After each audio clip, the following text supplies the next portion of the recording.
विष्णु भगवान की जय हो। दूसरा अध्याय।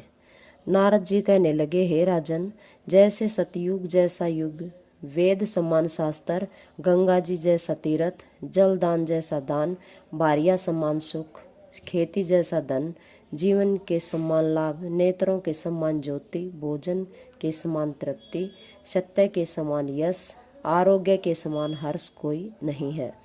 ऐसे ही वैशाख जैसा अन्य कोई दूसरा मास भगवान को प्यारा नहीं है। जो इस मास को व्यर्था गंवा देते हैं वह धर्महीन शीघ्र ही पशु योनि पाते हैं। संसार में अनेक प्रकार के व्रत तप आदि हैं जो अत्यंत कष्ट साध्य हैं और उनसे फिर जन्म लेना पड़ता है, परंतु वैशाख मास में केवल स्नान मात्र से ही मनुष्य को मोक्ष प्राप्त होता है। सब तीर्थों के स्नान का फल वैशाख में केवल जलदान से ही मिल जाता है।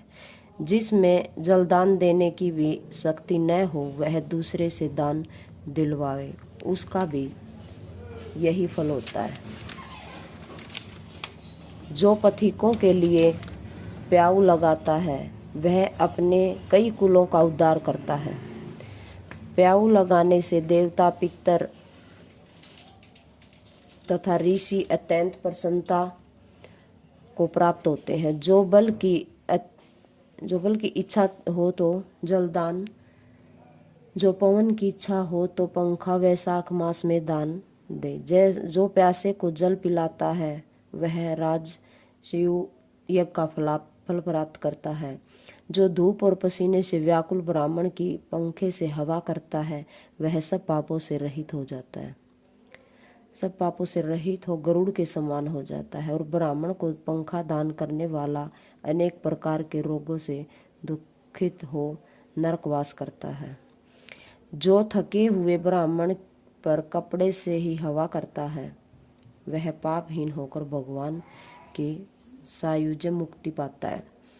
और जो शुद्ध हृदय से ताड़ का पंखा दान करते हैं वे सब पापों से मुक्त होकर बैकुंठ लोक को जाते हैं। जो इस मास में खड़ाऊ दान करते हैं वह यमदूतों का तिरस्कार करते हुए बैकुंठ को पाते हैं। जूते दान करने वाले को न इस संसार में दुख होता है और न ही नरक यातना भोगनी पड़ती है। ब्राह्मण के याचना करने पर खड़ाऊ का दान करने वाला राजा होता है। जो मार्ग में आश्रय के लिए घर बनाता है उसका फल ब्रह्मा भी वर्णन नहीं कर सकते। जो अतिथि ब्राह्मण को भोजन करावे उसके फल का भी कोई विस्तार नहीं है। अन्न दान पाने वाला अपने माता पिता को भी भूल कर दानी ही को अपना सर्वस्व मानता है। माता पिता तो केवल जन्म के दाता है, इसलिए विद्वान लोग अन्न देने वाले को ही पिता कहते हैं। बोलो विष्णु भगवान की जय हो।